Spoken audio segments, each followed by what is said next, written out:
Let me go ahead and kill all this internet cat Jake Paul got going on for y'all. Look, I'm a Bridgerweight. I campaign at Bridgerweight, or otherwise known as heavyweight outside of the WBC. Now, look, I signed a contract to make 200 pounds within the 3.5 weeks that I had to do it, but I couldn't do it. My body simply would not let me do it, would not let me get down to 200 pounds. But where in boxing do y'all see them canceling fights a whole week in advance? I didn't even get my last week to get down as low as I could. I told this man, it's penalties involved. Keep the purse. Keep the purse. I fight you for the $5,000 minimum. That's how much it means to me, and that's how much faith I have in knocking him out. I would have beat this man with one hand, just like I did in the gym. But let him tell it. He already beat my ass in the gym when I was 230. So if you beat me up while I was 230, what's the problem in fighting me while I'm 215? What's the problem fighting me at 210? It's clearly them not wanting to fight. It's not me pulling out the fight. It's them not wanting to fight. I never said that I didn't want this fight.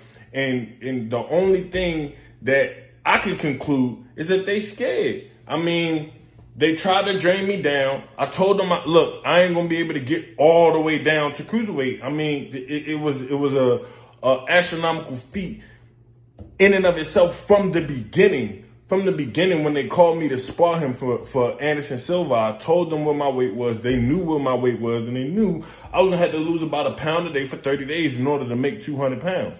Now, with all that aside, still, if I wasn't able to make the weight, they knew that we had a replacement on the side the whole time. He's been doing everything I've been doing this whole camp. The Muslim boxer, Muslim Kason, who campaigns at cruiserweight, who wouldn't have to have drained himself, who could have saved the show. And Jake Paul could have fought a real boxer, but he don't want to fight a real fighter. He don't want to fight a real fight. He wanted to drain me down and fight a shell of me, which I'm not going to allow him to do. Now, they didn't move the goalposts and move the finish line closer and have me weigh in all these extra days early and then pull a plug on the fight like we don't want to fight. My team's 100% still wanted to fight, still ready, willing, and able to knock out Jake Paul on August 6th. So y'all blame your boy Jake Paul for this fight not happening. It ain't had nothing to do with me or my team. We let them know what the real was, and Jake Paul scared to make the fight.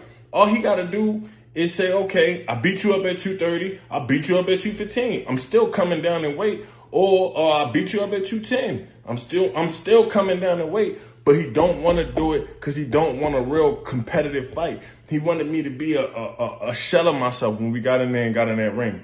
But like I said before, I fight for all the Muslims in the world. Takbir, I will be back, and I will be world champion, inshallah, one day. Y'all gonna see me again. We're gonna be right at y'all, full-fledged and focused.